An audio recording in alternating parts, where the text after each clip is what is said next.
William Walker Atkinson's The New Psychology. Its message, principles, and practice. Chapter 16 was Thinking, Conscious, and Subconscious. This is Chapter 17, Mental Suggestion.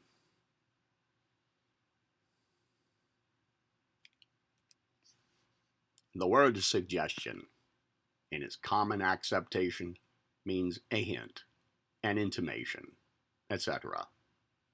But the use of the word by psychologists during the last 20 years has given to it a secondary meaning quite distinct from the original. In psychology, the word suggestion means an impression made upon the mind, or attempted to be made upon the mind, which is more in the nature of a subtle hint or intimation than a rational or logical appeal to the judgment. In an argument, or logical appeal, there is evident a desire to convince or convert the intellect of the hearer, while in suggestion, there is rather an attempt made to insinuate the keen edge of an idea into the feeling or emotional region of his mind, into his subconsciousness, in fact. In argument, there is the desire to convince, to bring around the mind of the hearer to see the logical and rational weight of the ideas presented.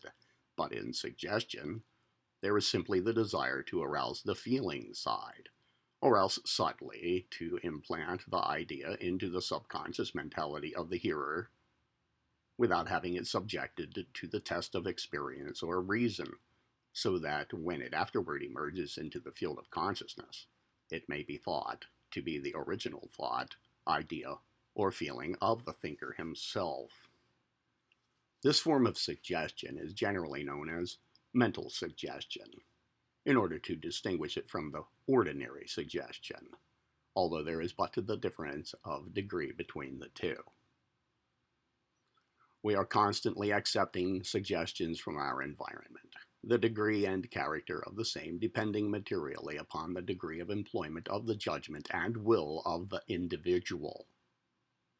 We receive the greater part of our education from the suggestions of those around us in childhood.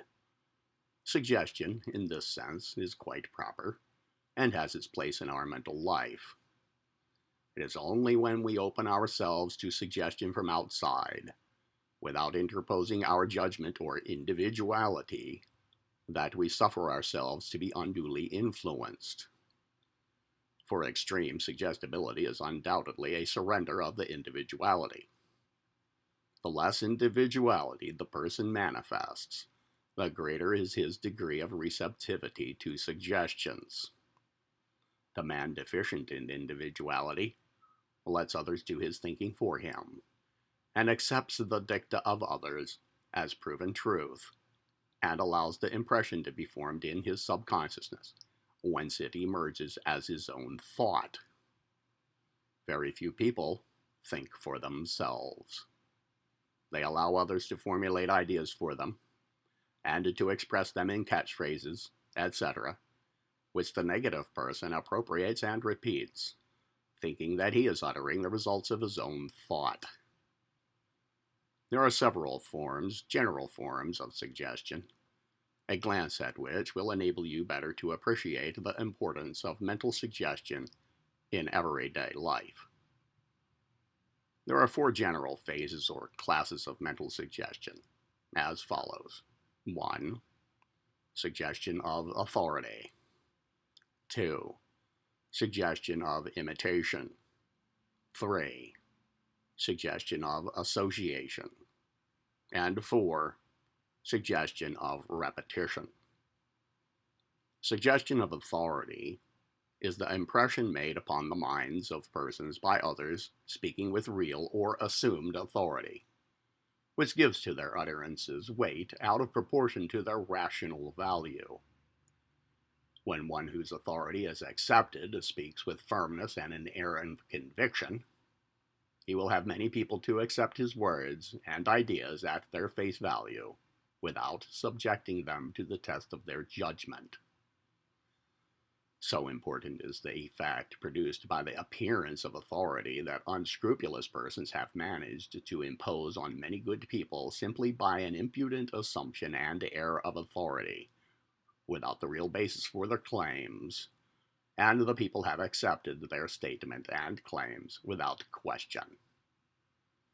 The proper carriage, an air of gravity, and a manner of importance will impose upon many people the suggestion of authority, and henceforth whatever is uttered is accepted without question. The history of the false religious impostures of all ages show the importance of this form of suggestion, and this is quite as much in evidence today as 100 or 500 years ago. Some man or woman assumes the air of authority and speaks in a "thus saith the Lord" manner, and lo, he or she has thousands of human sheep following after and giving up their hard-earned money to swell the coffers of the apostle or prophet.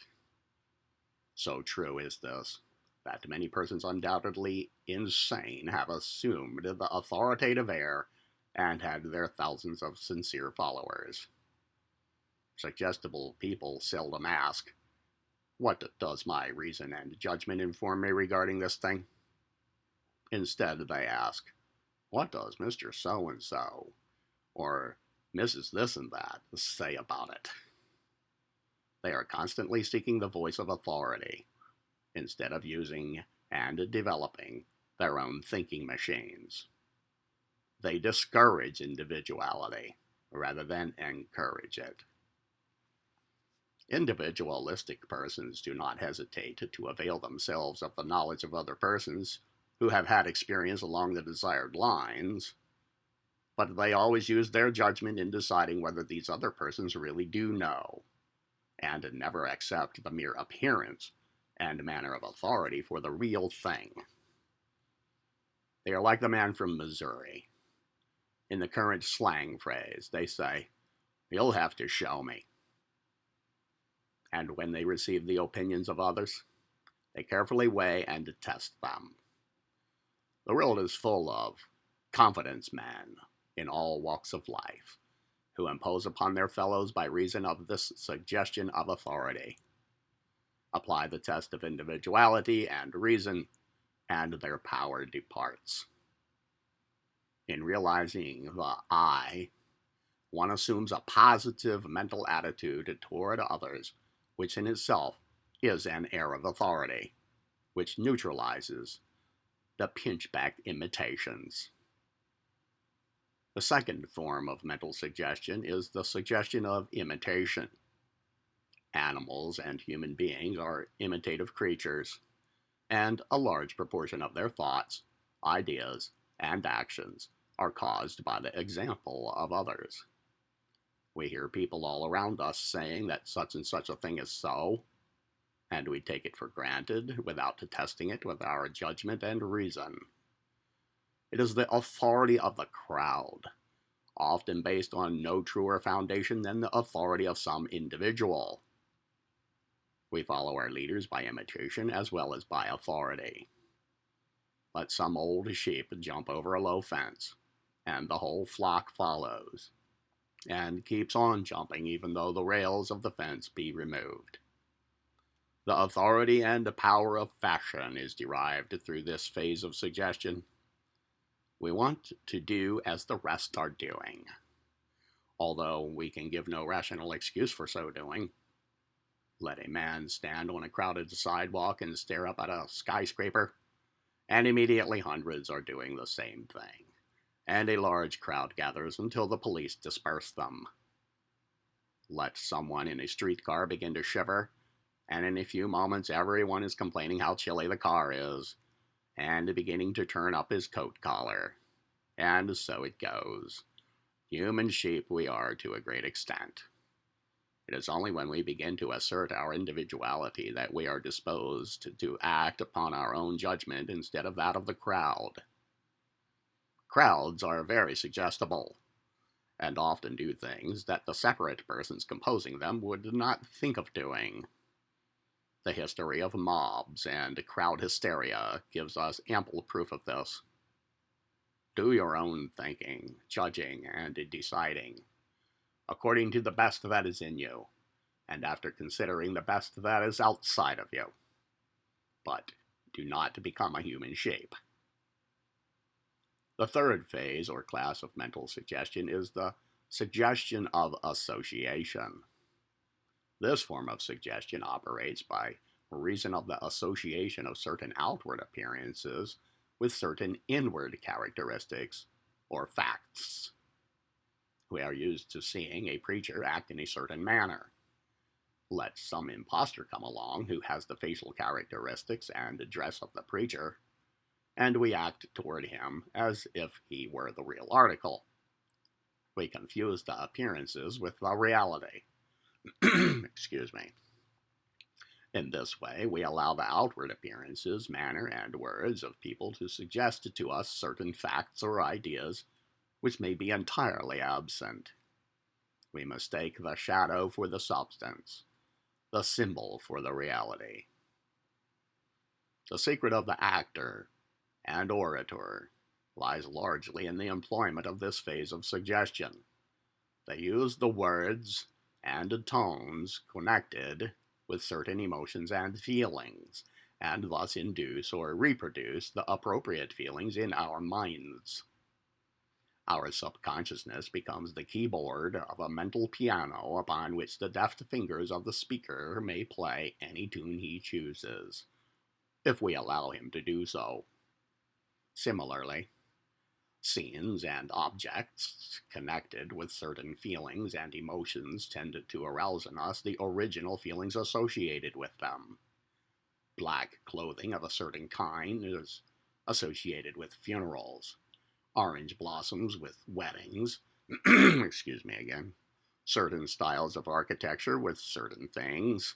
In short, the world is full of symbols associated in our minds with certain ideas, feelings, emotions, and unless we understand the law of suggestion, we allow these symbols to play upon us, consciously or unconsciously, either without or with the purpose of other people, until we become little more than responsive phonographs, giving forth the sounds indicated by the records placed in them. The antidote lies in the recognition of the law. When once you realize how your feelings, emotions, and ideas may be aroused by means of the outside symbols of words, objects, scenes, sounds, odors, etc., then you will be on your guard, and will learn to smile and lay aside the induced feeling or idea with the remark, "This is simply a suggestion through association."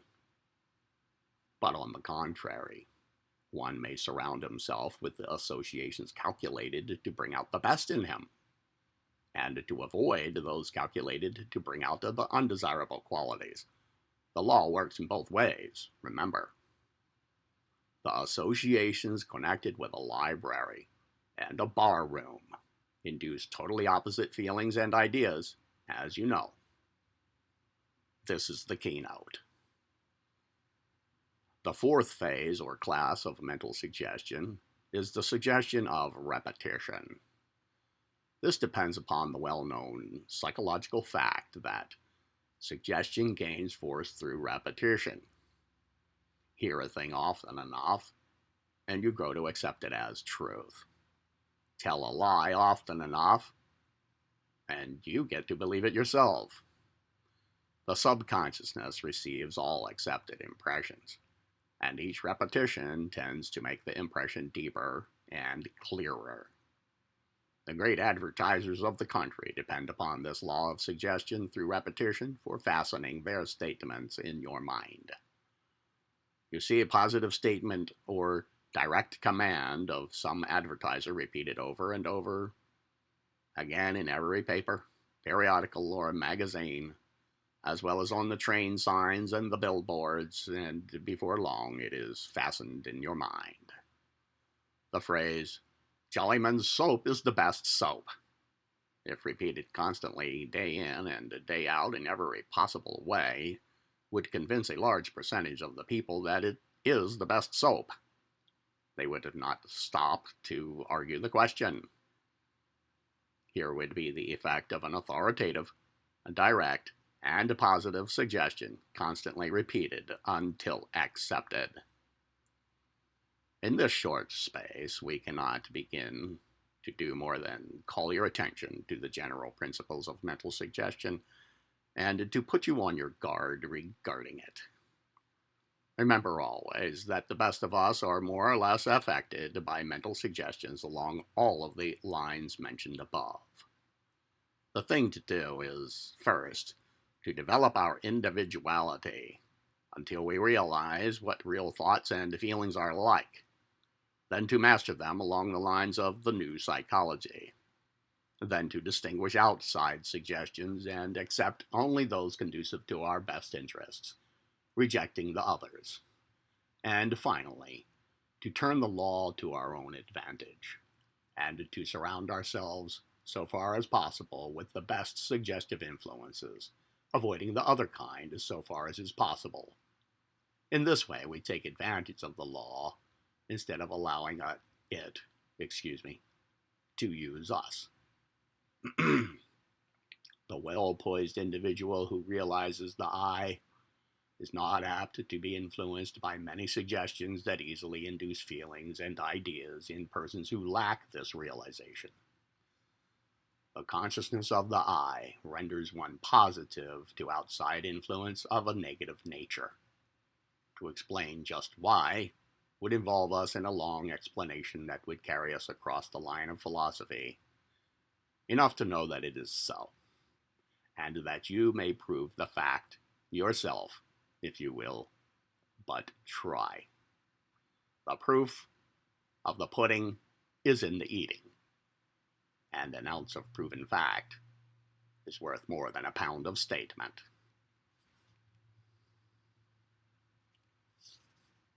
Chapter 18 will be autosuggestion.